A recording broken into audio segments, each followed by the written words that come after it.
SIP. उनकी नजरों में मैं बॉस नहीं, एक गॉड था। मेरी जिंदगी मीटिंग्स, डील्स, रिपोर्ट्स और बड़े लोगों से मिलने में उलझती चली गई। धीरे धीरे मैं यून चांग के बारे में भूलने लगा, सु किंगिंग और वो पूरी काली पिछली जिंदगी भी। लेकिन तभी एक दिन मेरी सेक्रेटरी एक एनवेलोप लेकर आई। सर, अगले हफ्ते शेंग एग्जीबिशन सेंटर में इंटरनेशनल बिजनेस समिट है, ये ऑर्गेनाइजिंग कमेटी का इनविटेशन है। मैंने कैजुअली देखा और लिस्ट में एक नाम देखकर हाथ ठहर गया, सू ग्रुप। एक डरावने साए की तरह फिर सामने, रिजेक्ट कर दो। सेक्रेटरी हिचकिचाई। सर, ये बहुत बड़ा समिट है, ग्लोबल टॉप 500 कंपनियों का आधा हिस्सा आ रहा है और ऑर्गेनाइजिंग कमेटी के मिस्टर ली ने स्पेसिफिकली आपकी प्रेजेंस मांगी है। मिस्टर ली, हांगकांग के सबसे बड़े बिजनेसमैन का बेटा, इस समिट का मुख्य ऑर्गेनाइजर। पिछली लाइफ में मैंने इन्हें सिर्फ न्यूज में देखा था, अब ये मुझे बुला रहे हैं। लगता है वांगचो कैपिटल की रेप्यूटेशन मोडू से बाहर तक पहुंच गई थी। ठीक है, चलते हैं, देखते हैं सु फैमिली के चेहरे कैसे गिरते हैं। और हाँ, मैं उनके लिए एक बड़ा गिफ्ट तैयार कर चुका था। एक हफ्ते बाद मैं फ्लाइट से समिट वेन्यू पहुंचा। हॉल में घुसते ही जोर से किसी ने मेरा कॉलर पकड़ा। शाओहुए। उसकी आंखों में खून उतर आया था, चेहरा ऐसा कि जैसे जुआ खेलकर सब गंवा चुका हो। चेनन, तूने क्या किया? मेरे शाओ ग्रुप का सीपोर्ट प्रोजेक्ट कैसे रुक गया? तूने किया है ना, बोल। उसका हाथ कांप रहा था, वह लगभग टूट चुका था। आधे महीने पहले यही लड़का दिमाग हवा में लेकर घूमता था। आज मेरे सामने एक थरथराता हुआ मजाक था। मैं शांत था, इतना शांत कि खुद को भी अजीब लगा। यंग मास्टर शो, ये सूट बहुत महंगा है, अब शायद तुम इसे रिप्लेस भी ना कर पाओ। मैंने उसका हाथ पकड़ा और हल्का ट्विस्ट दिया। वह दर्द से चीखा और मेरा कॉलर छोड़कर पीछे गिर पड़ा। मैंने अपना सूट स्ट्रेट किया। ये एहसास कंट्रोल का मेरी पिछली जिंदगी की भीख मांगती शर्म से 100 गुना बेहतर था। वह हांफते हुए बोला, वांगचाओ कैपिटल? ये कैपिटल आया कहां से? तुम्हें मेरे परिवार के सीक्रेट्स कैसे पता चले? मैं हल्के से मुस्कुराया। उस 10 मिलियन के लिए अंकल सू का शुक्रिया करो। उसी ने मुझे टेनफे टेक्नोलॉजी खरीदने लायक बनाया। उसी ने तुम्हारे श्याओ फैमिली की कब्र की पहली मिट्टी खुद डाली। श्याओ हुई का चेहरा सफेद पड़ गया। जिस ह्यूमिलिएशन से उसके बाप ने मुझे कुचला था, वही ह्यूमिलिएशन आज उनकी तबाही की वजह बन गई थी। उसी समय भीड़ से एक लड़की बाहर आई, सफेद ड्रेस, ठंडी आंखें और हैरानी से भरी निगाहें। सु किंगिंग। उसकी आंखों में शौक था। चेनन, क्या तुम्हें इतना रूथलेस होना जरूरी है? मैंने उसकी तरफ देखा, उस चेहरे की तरफ जिसे मैं 10 साल तक भगवान की तरह पूजा करता रहा, लेकिन अब दिल में एक कण भर भी हलचल नहीं थी। Miss Su, business is war. जब श्याओ हुई मुझे दबा रहा था, तब तुम्हें रशलस नहीं लगा था? सुकिंग के होंठ हल्के से हिले, पर उसके मुंह से एक भी वर्ड नहीं निकला।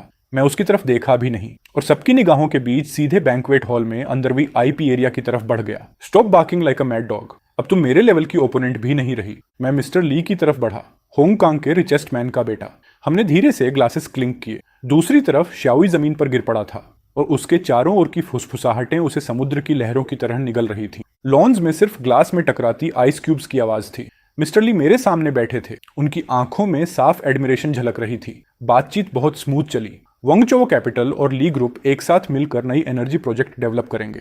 मुझे पता था ये स्टेप लेते ही मेरी नींव पत्थर की तरह मजबूत हो जाएगी। मिस्टर चेन, नई जनरेशन वाकई कमाल है। श्याओ फैमिली का हिस्सा तुमने परफेक्ट तरीके से निगल लिया।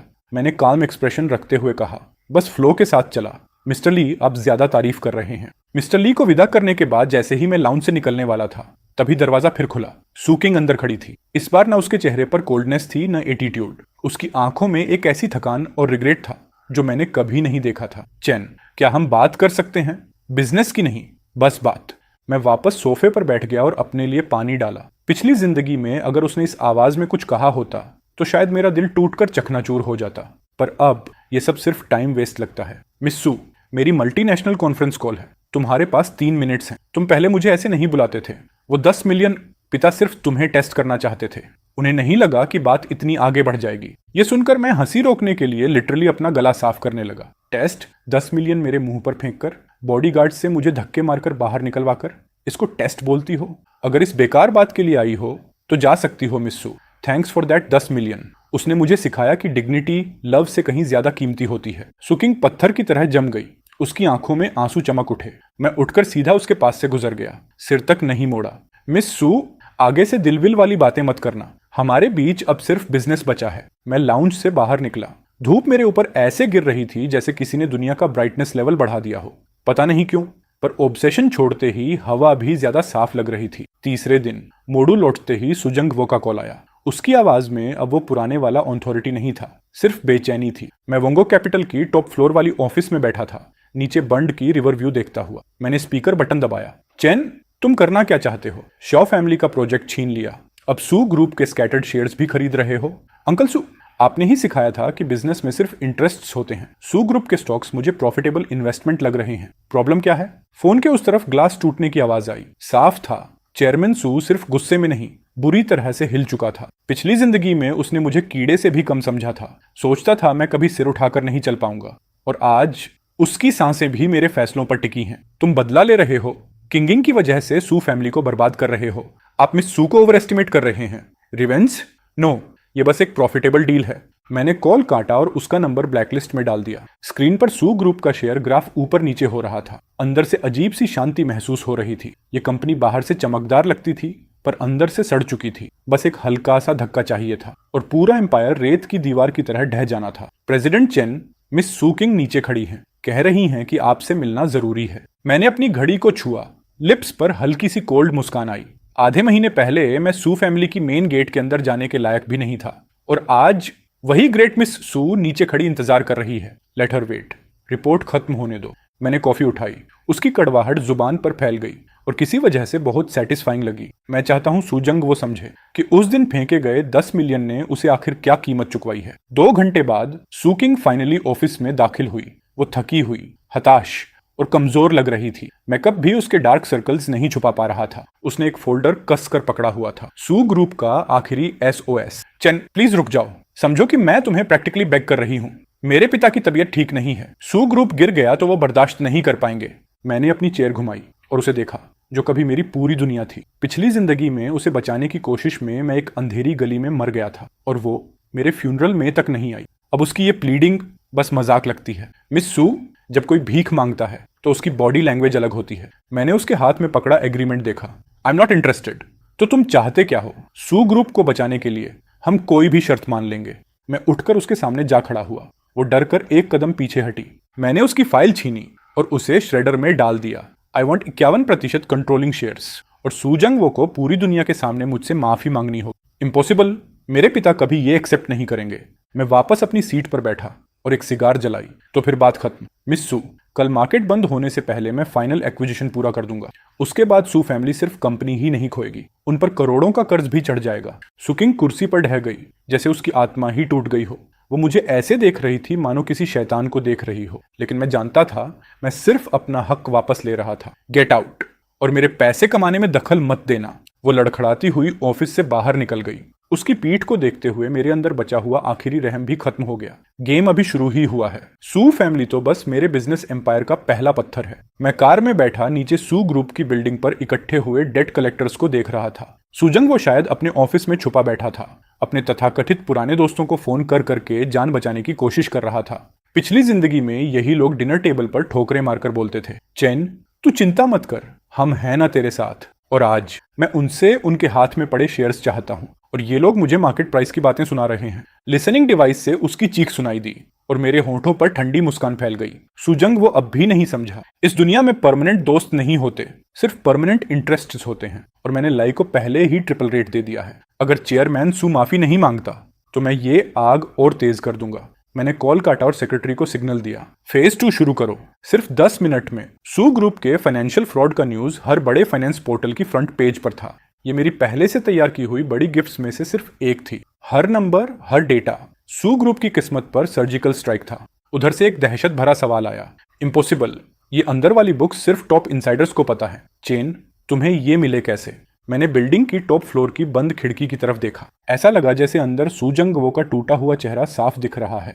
पिछली जिंदगी में उसके लूपहोल्स छिपाने के लिए मैं रातों को जाग जाग कर जान लगा देता था, और आज वही डेटा उसकी नर्क की टिकट है। अंकल सू, ये तो बस शुरुआत है। शेयर तुरंत लिमिट डाउन पर पहुंच गया। 1 घंटे में सू ग्रुप का मार्केट वैल्यू अरबों में गायब हो गया। मुझे पता था उसकी आखिरी मानसिक दीवार भी टूट चुकी है। इस डॉग ईट डॉग दुनिया में अब उसके पास बार्गेनिंग की कोई जगह नहीं बची। शाम तक मोडू में भारी बारिश शुरू हो चुकी। मैं अम्ब्रेला लेकर बाहर निकला और उसे देखा। सुकिंग बारिश में खड़ी थी, छतरी नहीं थी, पूरी तरह भीगी हुई। उसकी कभी गर्व से सीधी रहने वाली कमर अब झुकी हुई लग रही थी। मुझे देखते ही वो दौड़ कर आई, लेकिन बॉडीगार्ड्स ने उसे दूर रोक लिया। चैन, प्लीज मेरे पापा से मिल लो, उन्हें हार्ट अटैक आया है। वो खुद तुमसे माफी मांगना चाहते हैं। मैं ठहरा। बारिश में उसके गालों पर बहती बूंदें, पता नहीं आंसू थे या बारिश। पिछली जिंदगी की एक रात याद आई। ठीक ऐसी ही बारिश में मैं आधा शहर दौड़कर उसके लिए केक लाया था, जस्ट बिकॉज उसने कैजुअली मेंशन कर दिया था। और जब दिया तो उसने कहा था, टू स्वीट, फेंक दो इसे। अब माफी। अगर माफी से सब ठीक होता तो पुलिस का क्या काम था? मिस सू, घर जाओ। ये दुखियारी एक्ट किसी और के सामने करना। पहले तुम ऐसे नहीं थे। पहले तुम मेरा थोड़ा सा सिर दर्द भी देख लेते तो रात भर बेचैन रहते।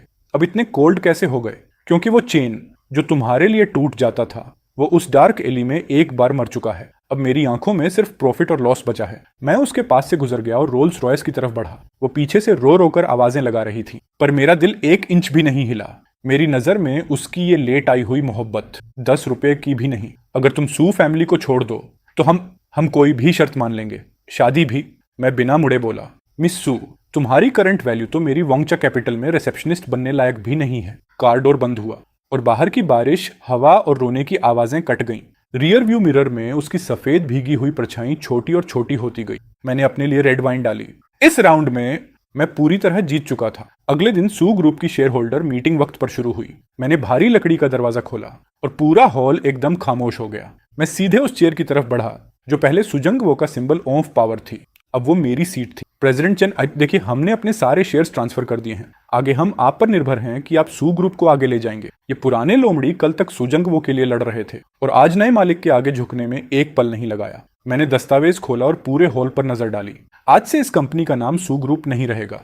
इसका नाम होगा वोंग चाओ टेक्नोलॉजी और सू फैमिली का कोई भी डायरेक्ट रिश्तेदार 1 घंटे में कंपनी खाली कर देगा। इतना कहते ही एक कोने से हंगामा फूट पड़ा। सुये गुस्से में लाल होकर अंदर घुसा। चैन, किस हक्का से निकाल रहे हो हमें? ये कंपनी मेरी फैमिली की है। तुम तो बस एक किस्मत का मारा आवारा हो। मैंने सिर उठाए बिना कहा, did you hear me? Bodyguards तुरंत आगे आए और उसे कुत्ते के पिल्ले की तरह उठा ले गए। उसकी गालियां हॉलवे में गूंजती रहीं, पर एक भी शेयर होल्डर उसकी तरफ नहीं देख रहा था। मैंने बगल में देखा। सुकिंग सबसे पीछे बैठी थी, उसका सिर झुका हुआ, उसके हाथ कस कर एक दूसरे में फंसे हुए थे। मिस सू, पुराने वक्त की इज्जत में मैं तुम्हें एक घर छोड़ रहा हूं। अपने पिता को वहां ले जाओ। कम से कम सड़क पर तो नहीं रहना पड़ेगा। सुकिंग ने धीरे धीरे सिर उठाया। उसकी आंखें बिल्कुल खाली, एक पपेट जैसी। वो बिना कुछ बोले उठी और मीटिंग रूम से बाहर चली गई। मैं समझ गया, आज मैंने उसकी आखिरी बची हुई इज्जत भी पूरी तरह कुचल दी है। रूफटॉप पर खड़ा मैं हैंगपू रिवर की चमकती रात को देख रहा था, लेकिन ये तो बस मेरी आने वाली बिजनेस एम्पायर की बुनियाद थी। रियल चैलेंज अब शुरू होगा। ब्रदर चैन, सू फैमिली वाला मामला तुमने बहुत साफ सुथरे तरीके से निपटा दिया, लेकिन जिस चिप प्रोजेक्ट पर तुम्हारी नजर है उसे लेना आसान नहीं होगा। मिस्टर ली, कुछ सुना है क्या? मिस्टर ली ने दूर एक टेबल की तरफ इशारा किया। वहां एक औरत बैठी थी, उसकी नजर किसी नंगी तलवार की तरह तेज। वो है शेन रुआकी, आर्टिफिशियल इंटेलिजेंस फील्ड की अगली 10 साल की ओवरलॉर्ड। शेन फैमिली भी उसी प्रोजेक्ट पर कूदी है। और सुनो, इस औरत को लोग रेड हेयर्ड विच कहते हैं। इसके तरीके तुम्हारी सोच से भी ज्यादा बेरहम है। अच्छा है, कमजोर ओपोनेंट्स में मजा नहीं आता। जैसे मेरी नजर की गर्मी उसने महसूस कर ली हो। शेन रुआकी ने मेरी तरफ देखा और अपना ग्लास हल्का सा उठाया। उसकी मुस्कान में एक तरह की स्क्रूटनी और साफ प्रोवोकेशन थी।